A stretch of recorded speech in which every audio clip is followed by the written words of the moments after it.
Hey, this is Carol Royce. Of course, I am your host here every single Sunday, and I am in the studio with Josh and Vicky, my sidekicks. And today, Vicky, we're going to talk a little bit about an article that was in the Wall Street Journal this week, and it talked about Zillow, and it talked about how they stopped buying homes.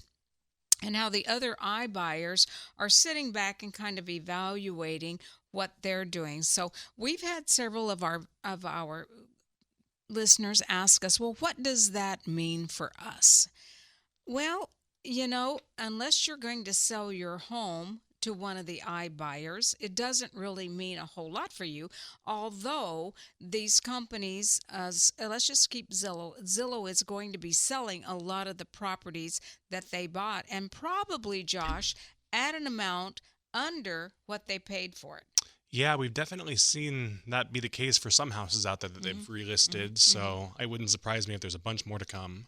So what we might Go see ahead. is where some of these homes had kind of, the comps changed in that neighborhood because Zillow came in and paid X amount of dollars for a home. And now that home, they've had it in their inventory for a little while, and now they're bringing that home to market at a much lower price. So until we have the data, we're not going to know exactly how that's going to play out. Is that going to impact your neighborhood if you had a home like that was purchased by Zillow at a higher price and now it's lower? Yeah, we're not going to know. So you might have seen a temporary escalation in your home values if they did purchase one or two of those homes in your immediate area. And then when they put it on the market, chances are pretty darn strong, Josh, that they're going to come under the price that they purchase it for. So you're going to see that value come down. But over the long haul, it's not going to mean a whole lot to you, a home seller. No, I mean, as far as the prices in Arizona go, when you look year after year, the real estate market always appreciates in the long run. Truly. You know, we do have cash offers. We can typically get you a cash offer in 48 hours on the Carol Race team. We've got our little website out there, carolhasthebuyers.com. You can certainly go to that website if you want, put in your address, and we can get you a cash offer. So, but we are not dealing with Zillow on our cash offers. We've got many investors, Josh and Vicky, that we work with and that can get you a cash offer in about 48 hours. Not all properties, though, Vicky, qualify. There are some qualifications that people are looking for. And most of the investors and people that we're looking to for cash offers, these are not flippers. Flippers, there has to be a big swing in there, Josh, so that they can make a profit. Yeah, generally they make their profit on the acquisition, Right. and they need that margin, like you said. Exactly. Yeah, there's all different types of investors. There's investors that are looking to buy and hold. They want to build out their portfolio and have that rental income coming in. And then you do have some that, will buy the home and turn around and put it on the market again. But in our area, we are seeing a lot of buy and hold going on. We are. And buy and hold is when someone purchases a home and they don't fix and flip it, meaning that they don't come right back on the market within 1, 2, 3, 4 months. They actually put a tenant in the home, and their objective is to hold that long range, Josh, and let the value of that property go way up. And Which it will.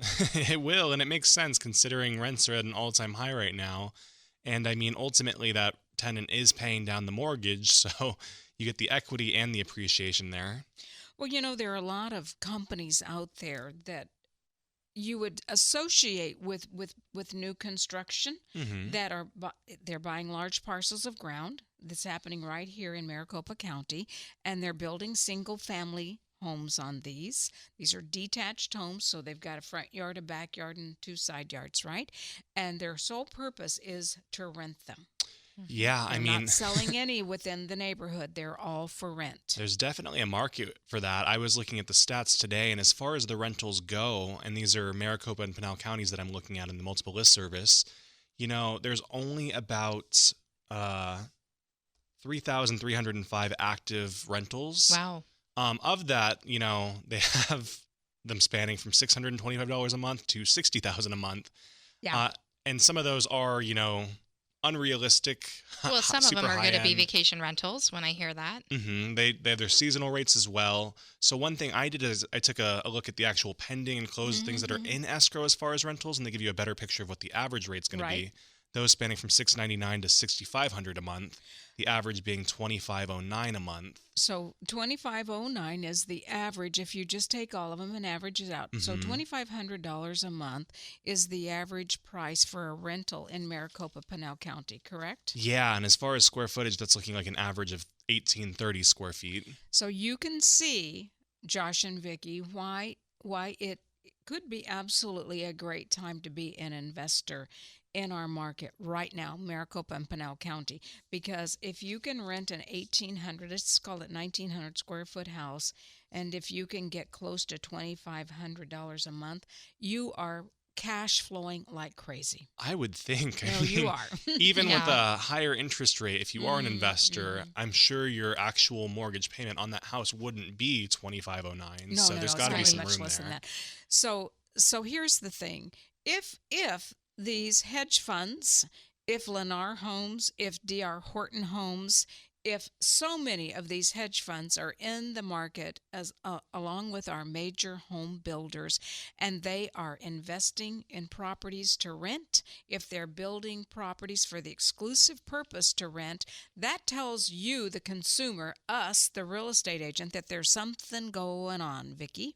That's right. There's a new movement going on where the builders are getting into that game and building these smaller rental communities.